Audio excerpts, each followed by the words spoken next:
Good morning friends मैं अभिषेक दीक्षित एक बार फिर से आप सभी का कॉन्सेप्ट टाइम के इस प्लेटफॉर्म पर स्वागत करता हूं।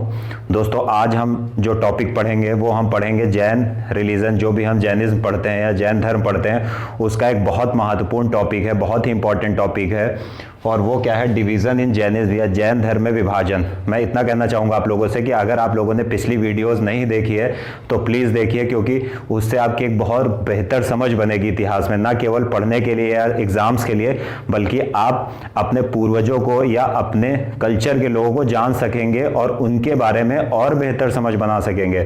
तो चलिए स्टार्ट करते हैं। और आज हम क्या पढ़ने वाले हैं? आज हम पढ़ने वाले हैं डिवीज़न इन जैनिज्म या जैन धर्म में विभाजन। तो सबसे पहले अगर हम बात करें, ये मैंने एक डायग्राम बनाया है और इसी डायग्राम के माध्यम से मैं समझाने का प्रयास करूंगा कि जैन धर्म में विभाजन कैसे हुआ और इस विभाजन का आधार कैसे बना या बेस कैसे बना। तो सबसे पहले जो यहाँ एक नाम जानना इंपॉर्टेंट है, जो मैं पहले की क्लासेस में भी बता चुका हूं कि जो जैन धर्म के या 23rd या मैं कहूं कि 1 मिनट,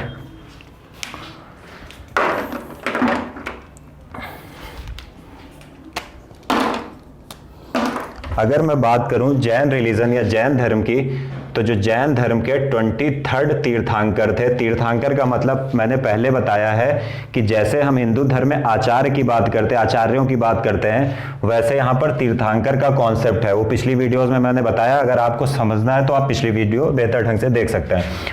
अगर हम बात करें जैनिज्म के, तो जैन धर्म के जो 23वें तीर्थंकर थे उनका नाम था पार्श्वनाथ। उनका नाम क्या था? उनका नाम था पार्श्वनाथ, या हिंदी में भी हम इसको लिख सकते हैं पार्श्वनाथ। जैन धर्म के जो 23rd तीर्थंकर पार्श्वनाथ जी थे, इन्होंने अपने फॉलोअर्स को, अपने अनुयायियों को क्या कहा कि आप निचले अंगों यानी लोअर बॉडी और ऊपरी अंगों या अपर बॉडी को ढकने के लिए वस्त्रों का प्रयोग कर सकते हैं। तो जैन धर्म के जो 23वें तीर्थंकर थे, इन्होंने अनुमति दी वस्त्र प्रयोग की कि आप लोअर बॉडी और अपर बॉडी को ढकने के लिए वस्त्रों का प्रयोग कर सकते हैं। लेकिन जो सबसे इंपॉर्टेंट तीर्थंकर थे, 24th तीर्थंकर ऑफ जैनिज्म, वो कौन थे? वो थे महावीर स्वामी जी, जो कि फर्स्ट हिस्टोरिकल तीर्थंकर भी माने जाते हैं, प्रथम ऐतिहासिक तीर्थंकर भी माने जाते हैं। तो महावीर स्वामी जी ने थोड़ा परिवर्तन किया जैन धर्म में। महावीर स्वामी जी ने क्या कहा? महावीर स्वामी ने जो पार्श्वनाथ जी का कॉन्सेप्ट था कि आप निचले अंगों और ऊपरी अंगों को वस्त्रों से ढक सकते हैं, महावीर स्वामी जी ने इस परिकल्पना को, इस कॉन्सेप्ट को बदल दिया। और महावीर स्वामी जी ने जो जैन फॉलोअर थे, जैनिज्म के फॉलोअर थे, उनसे कहा कि आप नेक्ड लाइफ या नग्न जीवन व्यतीत कीजिए। क्या कहा? कि आप नेक्ड लाइफ या हिंदी में कहें तो नग्न जीवन व्यतीत कीजिए। अब बात उठती है कि इन्होंने जैन धर्म के अनुयायियों को नग्न जीवन या बिना कपड़ों के जीवन व्यतीत करने के लिए क्यों कहा था? दरअसल इन्होंने इसलिए कहा क्योंकि वो चाहते थे कि जो जैन धर्म के अनुयायी हैं उनकी ऑस्टियर लाइफ या संयमित जीवन में वृद्धि हो।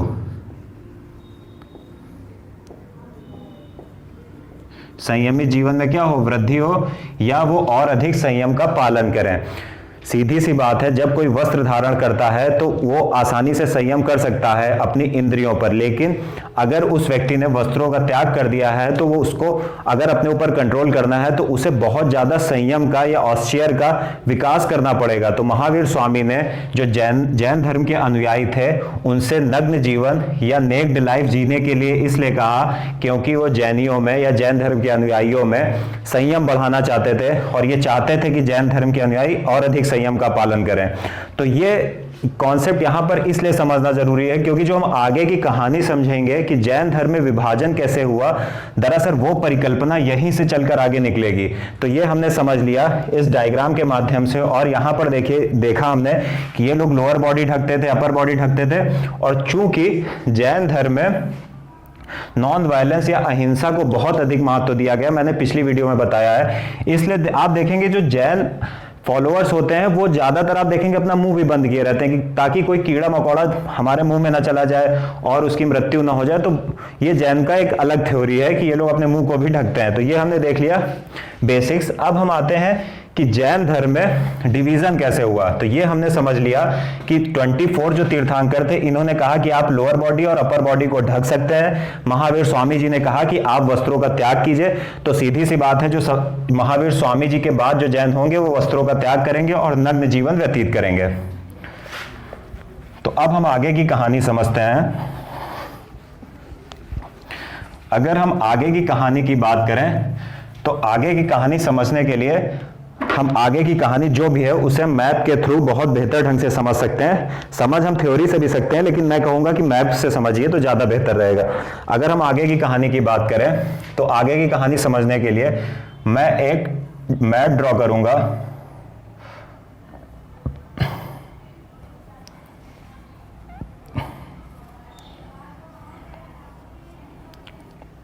ये क्या है? ये है हमारा प्यारा भारत।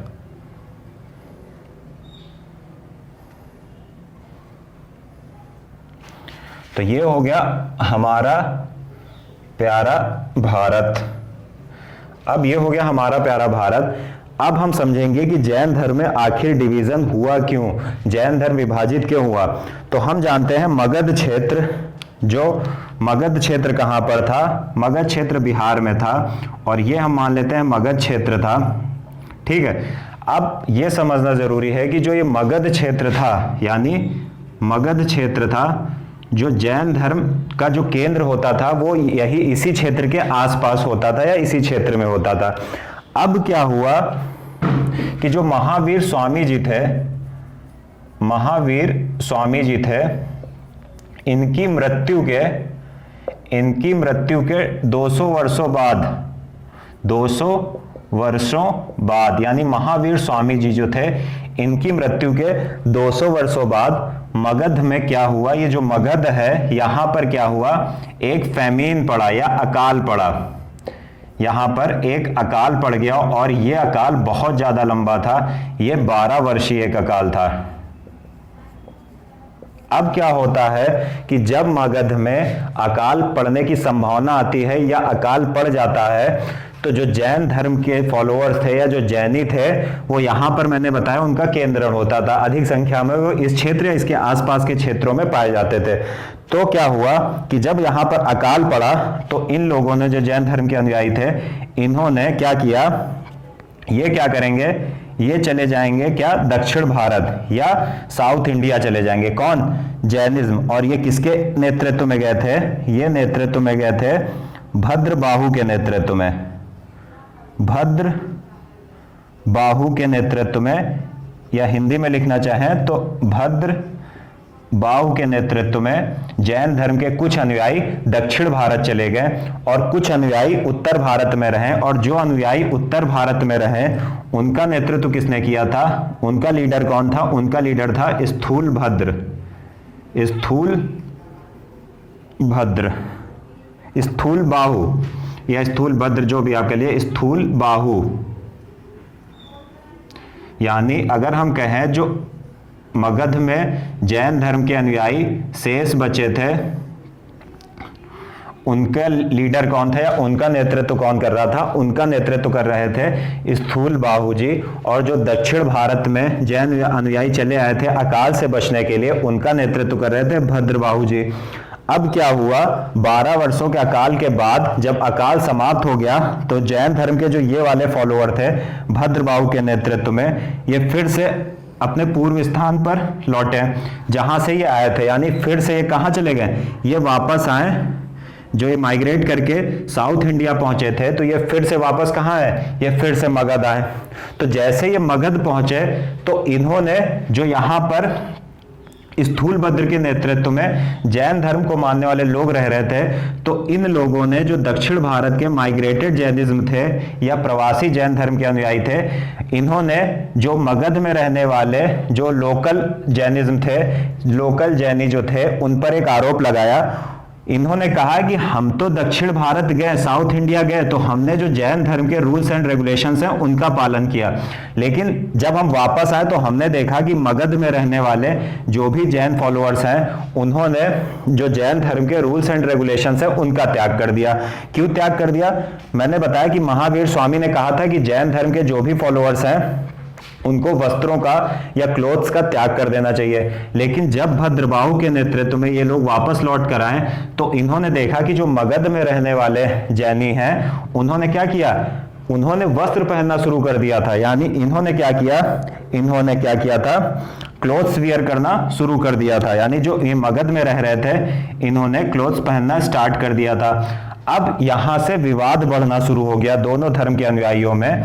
यानी दोनों धर्म नहीं कहेंगे, एक ही धर्म की हम दो शाखाएं कह सकते हैं, क्योंकि यहाँ के लोग वस्त्र धारण करने लगे थे और जो दक्षिण भारत गए थे भद्रबाहु के नेतृत्व में ये अभी भी दग्न अवस्था में रह रहे थे। तो इन्होंने जब वापस आके देखा कि ये लोग वस्त्र पहने हुए हैं तो इन्होंने कहा कि आपने जैन धर्म के जो भी रूल्स एंड रेगुलेशंस हैं उनको तोड़ा है।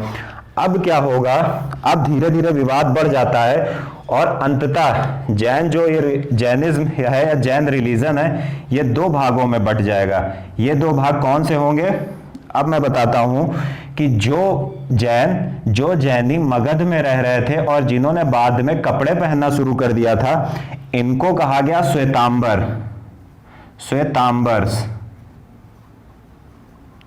और जो जैनी दक्षिण भारत में गए थे और अभी भी नग्न या नेक्ड लाइफ जी रहे थे उनको कहा गया दिगंबर्स या दिगंबर। तो ये हमने समझा कि जैन धर्म में विभाजन क्यों हुआ। दरअसल जैन धर्म में विभाजन इसलिए हुआ कि जब मगध में अकाल पड़ा तो कुछ जैन धर्म के अनुयायी भद्रबाहु के नेतृत्व में दक्षिण भारत चले गए और कुछ अनुयायी स्थूलबाहु के नेतृत्व में मगध में ही रहे। जब दक्षिण भारत के अनुयायी 12 वर्ष बाद अकाल समाप्त होने के बाद वापस लौट कर आए तो इन्होंने देखा कि मगध में रहने वाले जो भी जैनी हैं उन्होंने वस्त्र धारण करना शुरू कर दिया। तो इन्होंने एक आरोप लगाया कि आपने जैन धर्म के जो भी शिक्षाएं हैं, जो भी रूल्स हैं, उनका उल्लंघन किया है, उनको वायलेट किया है। तो क्या हुआ, विवाद धीरे धीरे बढ़ा और अंततः जो जैनी थे वो दो भागों में बट गए। और वो दो भाग कौन से थे, वो एक तो था श्वेतांबर्स वो लोग थे जो सफेद वस्त्र धारण करते थे और दूसरे थे दिगंबर्स वो लोग थे जो अभी भी नेक्ड लाइफ या नग्न जीवन जी रहे थे।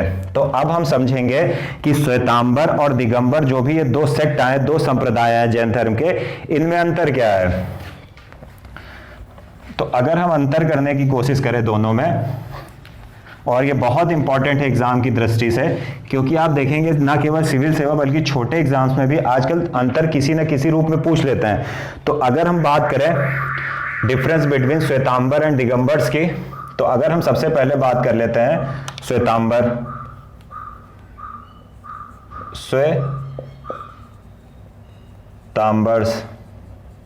और अगर हम दूसरी साइड लिखने की कोशिश करें तो हम लिख सकते हैं दिगंबर्स।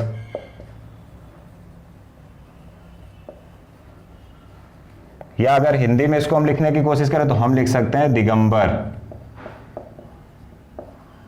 और इसको हम क्या कहेंगे, इसको हम कहेंगे श्वेतांबर।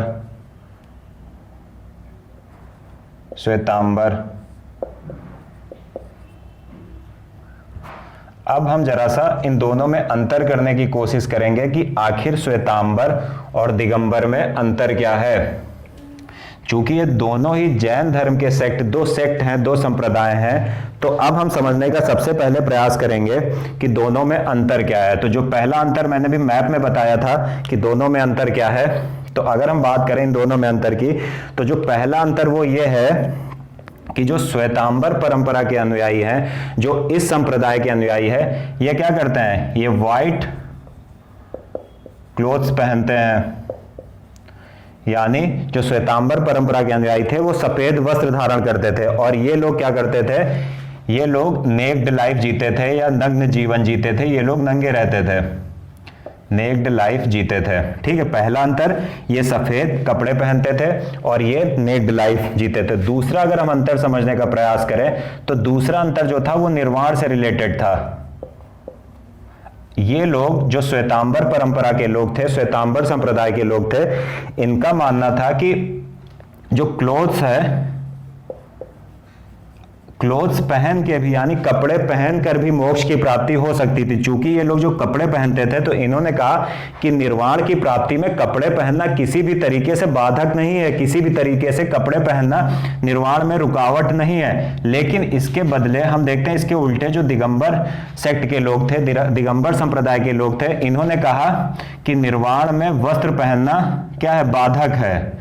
यानी अगर आपको निर्वाण की प्राप्ति करनी, अगर आपको सॉल्वेशन या साल्वेशन प्राप्त करना है तो आपको क्या होगा, आपको इन क्लोथ्स का सहारा छोड़ना होगा, आपको क्लोथ्स का सहारा छोड़ना होगा। तीसरी बात अगर हम बात करें तो तीसरा जो इनमें अंतर था वो वुमेन्स को लेकर था। दरअसल जो श्वेतांबर सेक्ट के लोग थे इनका मानना था कि जो महिलाएं हैं उनको भी निर्वाण मिलता है, वो भी निर्वाण प्राप्त करने की अधिकारी हैं। यानी श्वेतांबर परंपरा के लोगों का ऐसा मानना था कि जो महिला समुदाय है ये भी निर्वाण प्राप्त कर सकता है। लेकिन जो दिगंबर परंपरा के लोग थे इनका मानना था कि जो वुमेन्स हैं इनको कभी भी निर्वाण नहीं मिलता है। यानी इनका मानना था कि ये लोग निर्वाण प्राप्त कर सकती हैं और इनका मानना था कि वुमेन्स को कभी भी निर्वाण नहीं मिलता है। यानी जो दिगंबर परंपरा के लोग थे इनका जो महिलाओं के प्रति जो सोच थी, उनको लगता था कि महिलाएं क्या मोक्ष नहीं प्राप्त कर सकती हों, और अगर इनको मोक्ष प्राप्त करना है तो सबसे पहले इनको पुरुष बनकर पैदा होना पड़ेगा, उसके बाद ही इनको मोक्ष मिल सकता है। अगर हम चौथी बात करें तो हम देखते हैं चौथी बात आती है किसके, कैवल्य के संदर्भ में।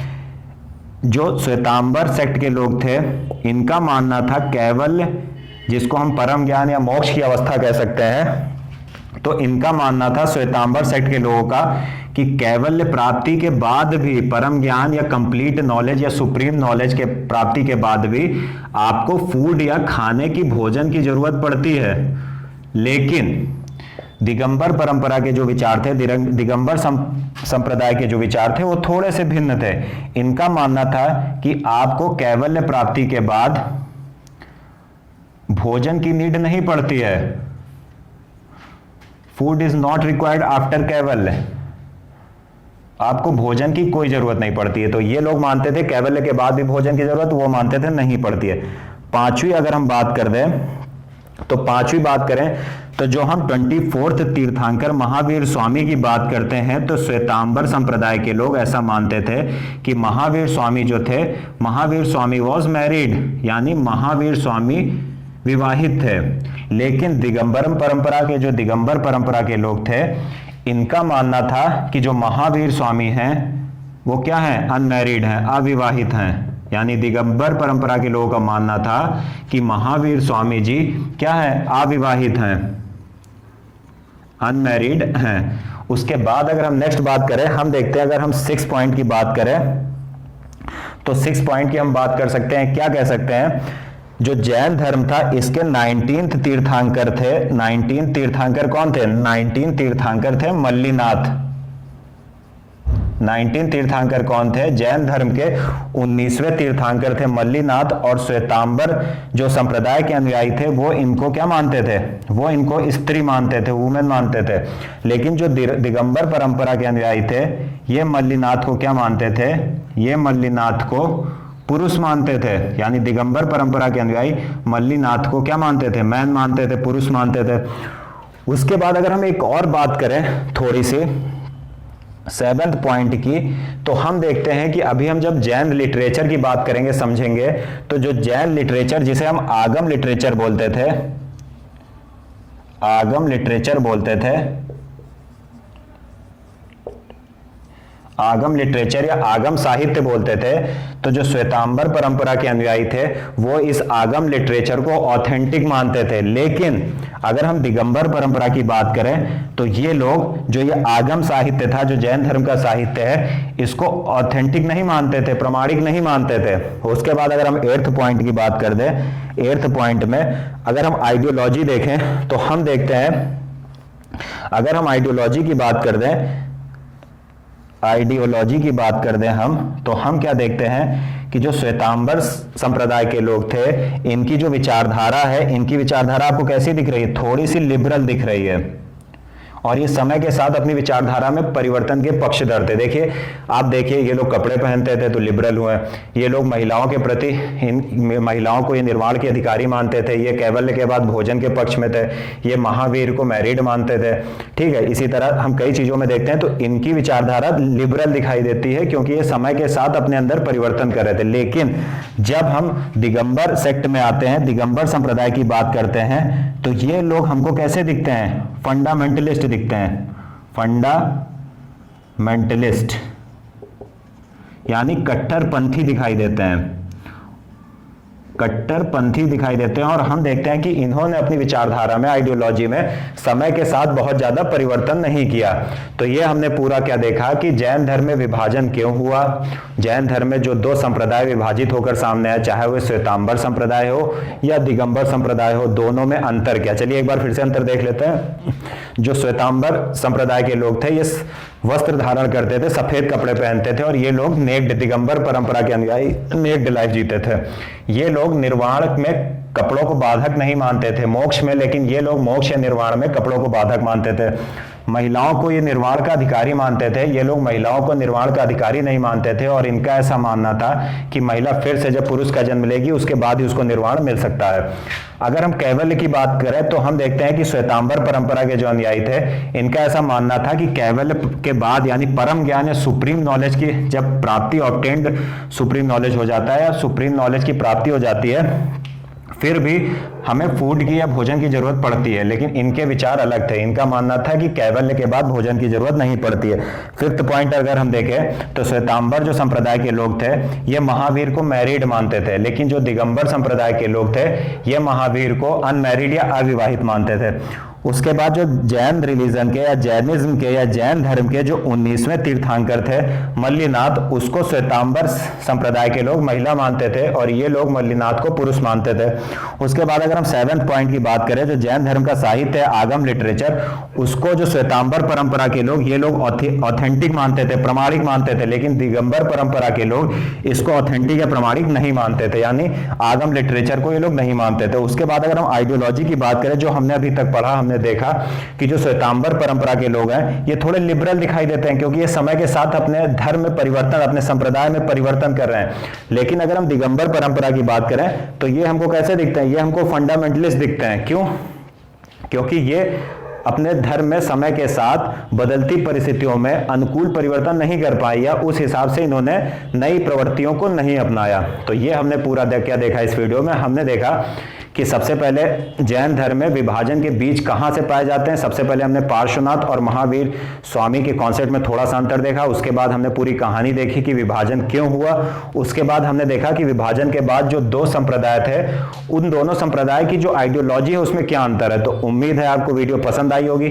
यदि वीडियो पसंद आई और आपको ये विभाजन पूरा समझ में आया हो तो वीडियो को लाइक करिए, चैनल को अधिक से अधिक शेयर करिए, और शेयर करने से पहले एक काम खुद भी करिएगा कि जो लाल सा दिखता है उस पर आप भी अंगूठा मारिएगा और शेयर करिएगा। Thank you.